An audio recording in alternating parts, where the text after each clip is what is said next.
Amigos, ¿cómo están? Soy Pepe Centeno, director de la firma encuestadora Más Data. Esta vez vamos a hablar en esta columna sobre el enemigo público número uno de estos tiempos, del régimen actual, que es el mentado neoliberalismo. Sí, el neoliberalismo con el que le cuentan historias de terror a los niños y les obligan a que se laven los dientes y se vayan a bañar todas las noches en su casa.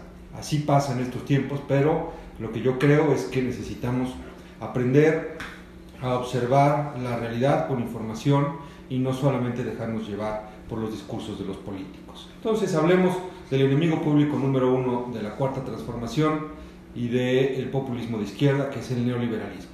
Para hacerlo, primero les propongo que veamos qué es en términos generales el liberalismo, luego podamos tener una definición o una aproximación a la definición de lo que la mayoría de la gente entiende como neoliberalismo, y después hagamos una revisión muy rápida de lo bueno, lo malo y lo feo, ¿no?, que nos dejó esta etapa neoliberal en México.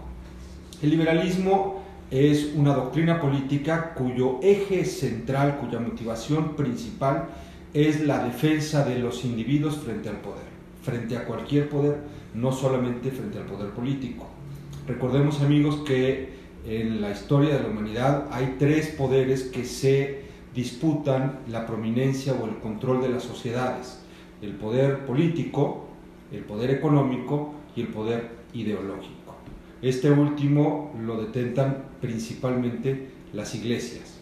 Entonces son estos tres factores de poder que siempre están en competencia, ¿no?, y que buscan dominar a los individuos y están incluso por encima de los derechos de los individuos, ante lo cual el liberalismo se opone y generó un conjunto de leyes y de instituciones para salvaguardar las libertades y los derechos de los individuos frente al poder. Y esta es la constitución del Estado moderno, que quizá sea la contribución histórica más importante del movimiento liberal en el mundo. Es importante mencionar también que el liberalismo es el resultado del pensamiento de muchísimos filósofos que durante los siglos XVII, XVIII, XIX y XX, ¿no?, han venido contribuyendo, ¿no?, dentro de esta lógica de salvaguardar los derechos de los individuos.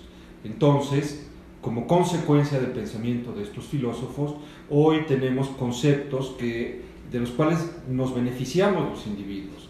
El Estado de Derecho, por ejemplo, la democracia, la igualdad de todos ante la ley, la propiedad privada y tantos otros que no existirían y que no existieron en la humanidad hasta después del siglo XVIII, en que se convirtieron en leyes y se convirtieron en prácticas sociales comunes. Nosotros pensaríamos que la democracia es algo que nos viene desde el siglo IV de Pericles en Grecia, y sí, es cierto, ¿no? Sin embargo, las instituciones democráticas como las conocemos hoy son una construcción mucho más reciente del ejercicio que se vivió en la Grecia del siglo IV con Pericles. Bueno, ¿y qué es el neoliberalismo? El neoliberalismo, dicen muchos, que es la expresión radical del liberalismo económico.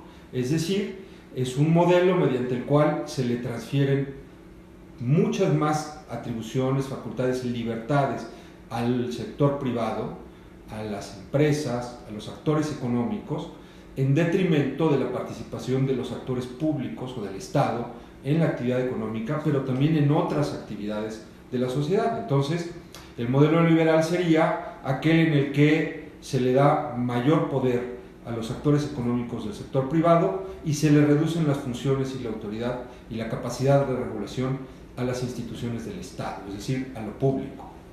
Y esta podría ser, en términos generales, la definición del neoliberalismo. En México, el gobierno que comienza con esta tesis neoliberal claramente es el de Carlos Salinas de Gortari. Después continúan los gobiernos de Ernesto Zedillo, Vicente Fox, Felipe Calderón y finalmente el de Enrique Peña Nieto. Todos tienen afinidad con esta idea de mantenerle a las libertades económicas a los actores en el libre mercado, ¿no?, incluso abrir las fronteras, y reducir las funciones del Estado y la autoridad, la capacidad regulatoria del Estado, tanto en la economía como en otros sectores de la sociedad. Bueno, ¿qué nos deja? Lo malo, ¿no?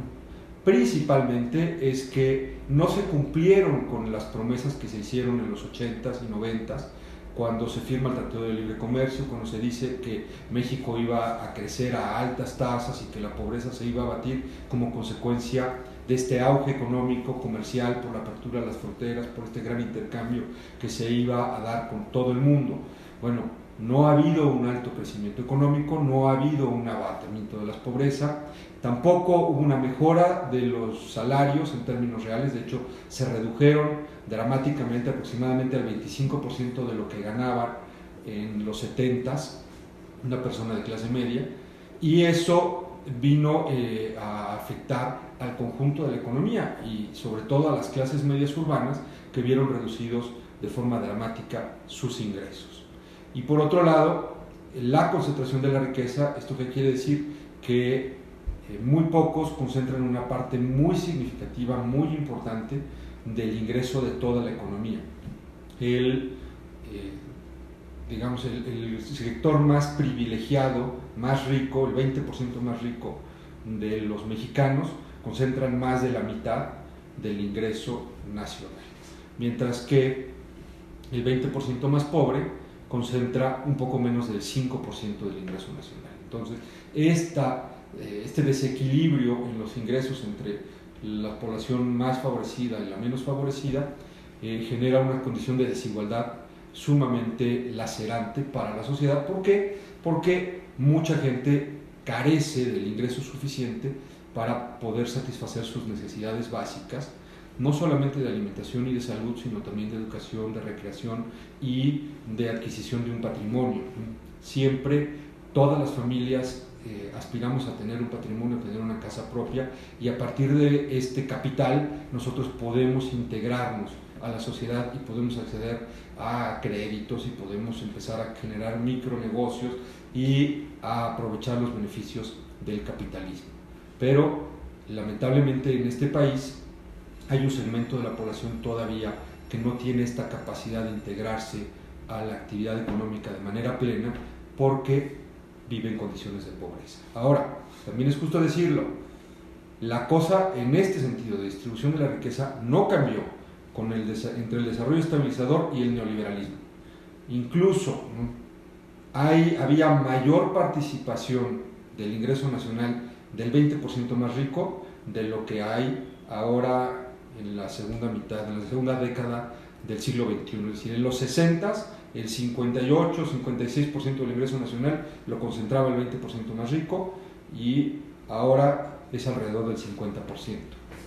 Lo que no es para echar cohetes, ni mucho menos, pero yo diría que tampoco el desarrollo estabilizador fue la panacea, ¿no? Y debe de considerarse con que ese es el camino para reconstruir la justicia en México, porque creo que no es suficiente.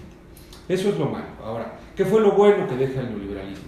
Pues que las empresas mexicanas, incluso los trabajadores y la sociedad en general, fuimos entrenados y fuimos modificados en nuestra forma de concebir el trabajo y de enfrentarlo, y hoy somos mucho más competitivos. O sea, hoy las empresas mexicanas, muchas empresas mexicanas, compiten en Europa, en Estados Unidos, en Sudamérica, en todo el mundo, en Asia, ¿no?, contra las empresas más importantes, y lo hacen de forma exitosa, ¿no? ¿Por qué? Pues porque esta cultura de la competencia, del trabajo, ya ha sido adquirida por la población en este país. Y en términos generales yo podría decirles que hoy los mexicanos somos mucho más competitivos y mucho más habilidosos para producir de lo que eran otras generaciones que nos antecedieron. ¿Qué fue lo feo del neoliberalismo? Pues que esta cultura que subyace a la generación de capital, que es el utilitarismo, es decir, la idea de maximizar utilidades económicas, nos ha vuelto sumamente egoístas a los mexicanos. Es decir, hoy le dedicamos mucho tiempo a trabajar, a producir dinero, ya no compartimos los beneficios de nuestras utilidades, ya no convivimos tanto con nuestras familias, mucho menos con nuestros vecinos, ya no hay una vida comunitaria, ya no participamos con nuestro tiempo y con parte de nuestros recursos para generar mejoras que sean de beneficio colectivo. Estamos aislados, estamos atomizados y en esa medida hemos roto el tejido social. Y esta lógica utilitarista de maximización de utilidades económicas también ha hecho que la dignidad, incluso la vida humana, pierdan valor frente al dinero. Es decir, hoy un delincuente mata por un celular de 3,000 pesos, ¿no?, a cualquiera, a una persona joven, a un adulto, a un viejo, a una mujer, a una niña, ¿no? ¿Por qué? Porque se ha perdido, ¿no?, en esta lógica de maximizar utilidades, el respeto por la vida y por la dignidad humana. Creo que eso es lo peor, la peor herencia de todas las que podríamos contar del neoliberalismo, y que tendríamos que generar una serie de medidas desde el Estado para reconstituir el tejido social y reconstituir los valores de la solidaridad, de la colaboración, de la participación, del respeto que se han perdido tanto en México. Amigos, esta es nuestra colaboración de la semana sobre el neoliberalismo. La próxima semana quiero presentarles una serie de datos estadísticos para documentar esto que ya les cuento hoy, ¿no?, sobre la distribución del ingreso en nuestro país, con los datos que tenemos disponibles, porque tampoco es que se hiciera mucha recopilación de datos estadísticos antes de la década de los 60, del siglo pasado, pero lo que hemos podido recuperar de los 60 para acá se los quiero presentar para que ustedes tengan más información. Muchísimas gracias y nos vemos en la próxima ocasión.